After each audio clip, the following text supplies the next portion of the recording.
I wanted to move on to the other topic on our title here. Is we have a special guest. He's been a viewer for a long time. He's a big fan of yours. I'm going to bring him in here, Mr. Dan. Dan, are you there? So he can. Yes, sir. Thank you for having me on, fellas. It's You made it. honestly an honor. Dan said he had a Stannis theory that he wanted to give us. Your theory here is Stannis is gay. Yeah, my theory here is Stannis is gay, and I have a few things that I'd like to point out here. Actually, the first and probably the most important is Selyse looks like a man. Actually, but no, there are some fun ideas here with Stannis' sexuality that I think are maybe overlooked. In all seriousness, one thing I noticed was you have, Robert, who's very straight and proud to be straight. And then you have, Renly, who is, gay and proud. And I couldn't help but notice that Stannis probably lands somewhere in the middle. And so one thing that really caught my eye in the story is the repeated use of the term my onion knight. And this is a reoccurring thing I noticed here for the character. Sorry, guys, I'm changing my settings here so I can hear you better. Oh, no worries. You're fine. So early in the story, we have that scene with the peach, right? I'm sure everyone's familiar with the scene with the peach. Yes. Everyone's kind of come up with their own answers or reasons why, what's with the peach thing. And I think it's honestly Renly's taunting Stannis about being openly gay, and Stannis is closet gay potentially. And I think it kind of recontextualizes the peach if Stannis is in fact gay.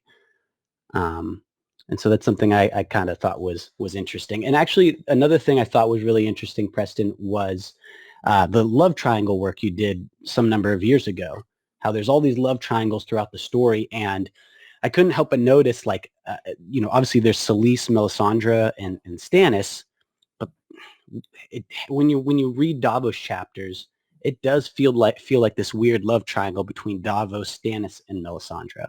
And also too, he's the Onion Knight, right? That's his whole thing. He's the Onion Knight, but really what he smuggled in was fish and onions. The onions didn't really save anybody. It was the fish, right? But yet he's known as the Onion Knight. And I've always thought the Onion Knight was like a euphemism for like balls, right? For testicles. So yeah, so there's a couple fun things. Also, Davos's fingers. Often in medieval society, if you take someone's hand, that's the hand that committed the crime, right? And it's really weird because we know he's a smuggler, but we don't know of any specific action that was taken with that hand, right? And I wondered if this was the hand he was intimate with Stannis with, and that's why he took the finger bones, potentially. Let's see. Well, what do you think, Carmine? Isn't there a moment in Clash of Kings where Davos comments that Stannis has been in a room with Melisandre all night by themselves, which I'm assuming was like a hint that they were possibly having some type of relationship? There is also a line into Dance with Dragons where Melisandre says that her bed she hardly sleeps and her bed only gets use with Stannis. And so the implication being that she was having sex with Stannis. So I think it's fairly heavily implied that Stannis is having sex with Melisandre. Now, that doesn't mean that Stannis isn't bi, right? He could be banging Melisandre and and still be by. It said, with Stannis gone, her bed saw little use, is the exact line. With Stannis gone, her bed saw little use. So I guess that the implication that she's been banging Stannis. I think now thinking through the theory, and let's give the theory like perhaps more seriousness than we probably should. But the Yes. the interesting thing, like there is an important question that people have been debating for a long time about what it means to be attracted to certain qualities. So when the Crying Game came out, this was a big deal movie at the time. I'm sure today people would probably reinterpret the movie as having some sort of problems, but like at the time, everyone kind of looked at the Crying Game as, well, is the main character in the Crying Game, there's two characters. There's a regular man who identifies as a man, and he identifies as a straight man. Okay, he's a regular heterosexual man, and he falls in love with who he believes is a woman, but once they undress, he finds that she has a penis. And so even though she identifies as a woman, but she still has the penis. So we would today call her transsexual. She has not had the operation, though. She just believes she's a woman. And so then there's the question of the first gentleman. Now he is straight. He's attracted to her very feminine qualities, her face, her, but she just happens to have a penis. And so the question is like, well, what is that guy? Is he, he's going after someone that looks like a woman, but she has a penis. So like, what is his identification? Is he gay? Is he straight? Like, we get confused enough when people talk about their own identification and their own pronouns. But what do you do to the people that are attracted to the ones with those pronouns? And what happens to you? Do you automatically shift your pronouns around or what? There's a very famous idea that in prison, like, well, if you have sex with a guy in the butt, like, you're still straight. It's only if you take it in the butt that makes you gay, and all these sorts of conversations, right? Well, so it gets very, very complicated. Like identification of your sexual preference and what you're attracted to, and if that means anything. So here's the thing: is Selyse may look like a man or not, but we kind of know that Stannis isn't attracted to her and doesn't want to sleep with her. So in a sense, if she looked like a man, you'd think Stannis would want to have sex with her more if he were gay, but he doesn't, right? He like purposely doesn't go back to Dragonstone and only had dutiful sex with her to get Shireen and stuff like that. So it does seem that Stannis does not like the like Selyse. So I would say like any kind of evidence on Stannis being gay related to Selyse probably wouldn't apply, just because he was forced into that marriage, doesn't like the marriage, and it's just, right. Absolutely. Yeah. That is absolutely the case. And honestly, it started off as that theory of like Stannis is gay because of there's weird statements of like Davos tells Stannis Stannis tells Davos he could take his tongue for something he says, and Davos responds with, "It's your tongue. You can do with it whatever you want, my lord." You know what I mean? There's weird things in the story like that. That kind of make your ears perk up a little bit. And I don't want to like get too into this, but I do think there is potentially something with grayscale. I don't want to get too into this because it's Carmine's channel and stuff, and I don't want to overstep here. But But I do think there's... I know what you're going to say with regards to grayscale. I told Preston about it briefly, and I will say the reason I don't want to bring it up is because of the implications, and it's a bit of a homophobic rhetoric. The implications. It's just so here's the thing that I think that we hint on, that where I think there's something. I don't necessarily think that it's Stannis being gay, but I think the strongest part of the argument and what we're really getting at here is the peach discussion. Indeed. Because if we are contrasting Stannis to Renly, the big contrast between Stannis and Renly is that, like, Renly, despite society saying that he shouldn't live his life a certain way, decides to break the rules. That Renly is a rule breaker. And, the succession clearly went to Stannis. Renly's like, who gives a fuck? I'm king. And so, the society clearly says, like, don't be gay. And Renly's like, you know what? I'm still going to do it. Secretively, but I'm still going to do it. And so in a sense, like, Renly is the one that's sort of, I wouldn't say he's out of the closet, because he's certainly not, but he's more liberated in what he does. While Stannis is rigid. And so duty bound and everything, and does care about what society thinks. And so I think that's the contrast of the peach. The peach represents life and, like, living life and, like, giving into your desires and enjoying things, and which Stannis is going to completely refuse to do. And so do you get the fingertips thing though? Like I think the fingertips thing is hilarious. I mean, that's the funniest fucking thing. I think it's hilarious. The idea that, like, Davos was jerking off Stannis and it gets its fingers cut off so as punishment for jerking off Stannis. I mean, that's fucking hilarious. It's not even. It's actually more than that. I don't want to, like, the way they used to test for certain things.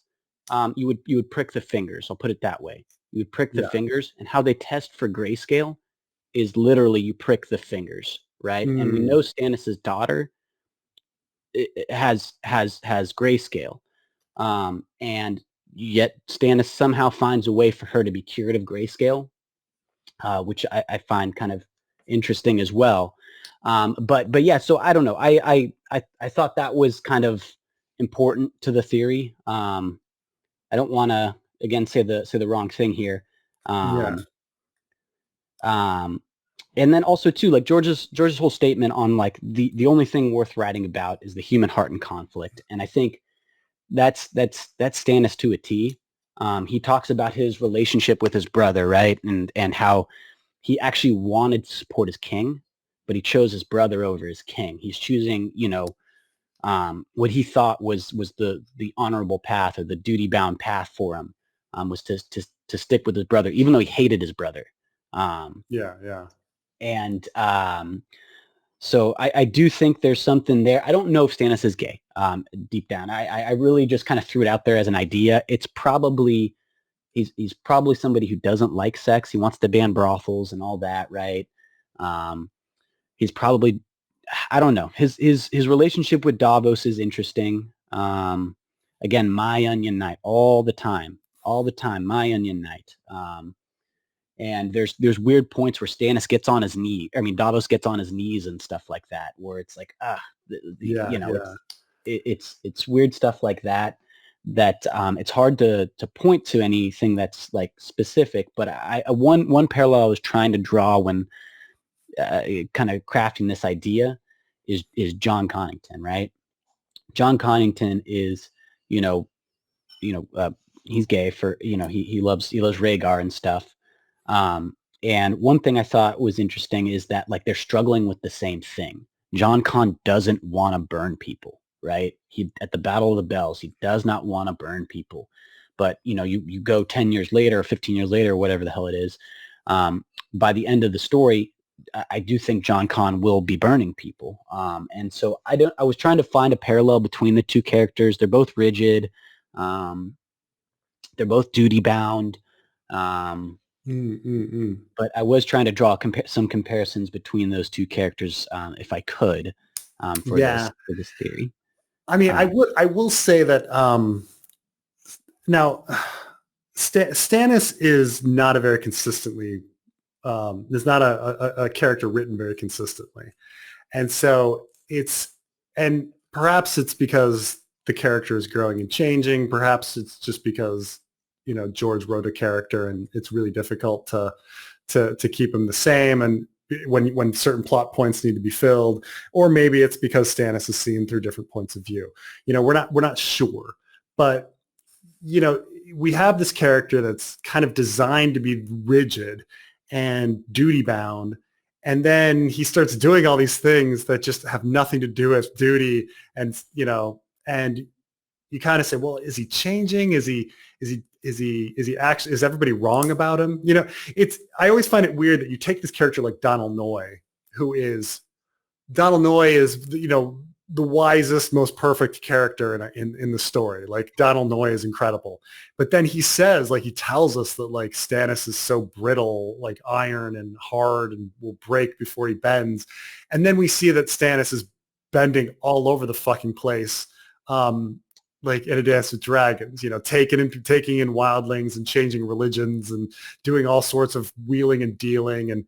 And we see this guy that's trying to do his duty with regards to his personal life, like with Selyse, and you don't think he'd be the type of person to cheat on his wife, and then we find out that he's banging Melisandre and stuff like that. So I don't know if it's again, like, if it's inconsistent writing, or if Stannis is changing, or if it's the different points of view.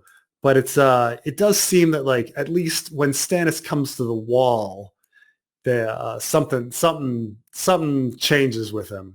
And so if I were kind of like reading it all, and I would say, okay, when Stannis met with Renly about the peach, and Renly's like, live life a little, you're not enjoying anything, and Stannis is like, oh, I'm so rigid. And then later he's at the wall and he's freaking making deals with wildlings and banging Melisandre. It's like this moment of, like, it's almost like he's being liberated. So I would say that, like, in his liberation, he's chosen to bang Mel, and so I don't know that I agree. I know what you're going for here, and I don't think that that's the case. He leaves Mel at the wall. He abandons Mel, and so I'm not trying to come across the wrong way here, but he abandons her at the wall, and so there's a couple other weird things in the story, like, again, if you take a whole bunch of these random things together and put them together, it does start to seem weird, at least. Like Selyse and Stannis, like, going back to that. I know what you're going to say, and what everybody says. They all say the same thing, but it's in the text. It's in the story. The Lannisters levy their own response to Jaime and Cersei's kids being bastards, right? That Joffrey's their son. And what do they say? They say Shireen's not Stannis's either. They levy their own response, and it is in the story, the idea that Shireen is not actually Stannis's kid. I do think it's funny is if in the Winds of Winter at some point Melisandre walks in and she is banging Jingle Bell, or not? It's not Jingle Bell. I'm sorry, Patchface. That she's banging Patchface. Like, they were actually right the whole time. That Shireen is actually Patchface's kid the whole time. So. Also, like, I don't know if this fucking matters. George does weird shit, like the meaning of names and stuff, right? So Catelyn is Caitlyn, right? Davos is Davis, right? And I don't know if this matters or not, if George thought this far into it, but Davis actually translates to beloved in Hebrew, and I thought that was interesting. His beloved Onion Knight. And then there's like this weird relationship between Davos and Salladhor Saan, which also seems like it could be gay as well. When Salladhor Saan, first sees Davos after the Battle of the Blackwater, first thing he says is, "My Onion Knight." And again, there's this weird use of the term of that. I don't know if it matters or not, Long weeks But at again, sea, long weeks this at use sea. of my you onion know? night, I can't help but notice it. My ball night, my testicle night, you know? Well, I guess, who knows? Who knows? Guess we're never going to find out. I just first off, I mean, we're gonna find when's this coming. I swear it's is it? Oh, is it? it's coming. Dan, is that pretty much all you wanted to get across with us in regards to your Stannis' gay theory? Let me see. Let me go through the notes real fast, make sure I didn't miss anything. I think we covered it all. Yeah, the Lannisters' accusations, Salisa's mustache, Davos's fingertips. Onions are a euphemism for testicles. My onion night. Stannis wants to ban brothels. Davos means Davis, which means beloved. I'm trying to work out the parallels between Jon Con and Stannis still a little bit. And then again, like I said, grayscale, I don't know. I'm not gonna lie, you caught me off guard with this because I know about a lot of these theories. I do, even though I don't really cover them on my channel. Preston's my theory guy. He takes care of that. I should start covering theories more often because every now and then I will find one that's really interesting. This one caught me off guard because I did not expect it at all. Characters' sexualities are usually firm in the material. So a character kind of hiding his and there being hints to that is interesting. I don't think I've seen stuff like that before. The use of the word abomination. Stannis likes that word. So he's a very literal, very serious character. I do like the idea that he's, I do think it would make his character even more fleshed out if he, was struggling with something like that. Granted, this story was written in the 90s, guys. This is when men and women hid, if they, were gay. A lot of those people did hide that fact. They had literal beards, is what you would call it as a gay man. If you married a woman, you call it a beard, right? And his wife has facial hair. And so, I kind of love the idea that Stannis is closet gay. I think it would make the character even fucking better. And he's already one of my favorites.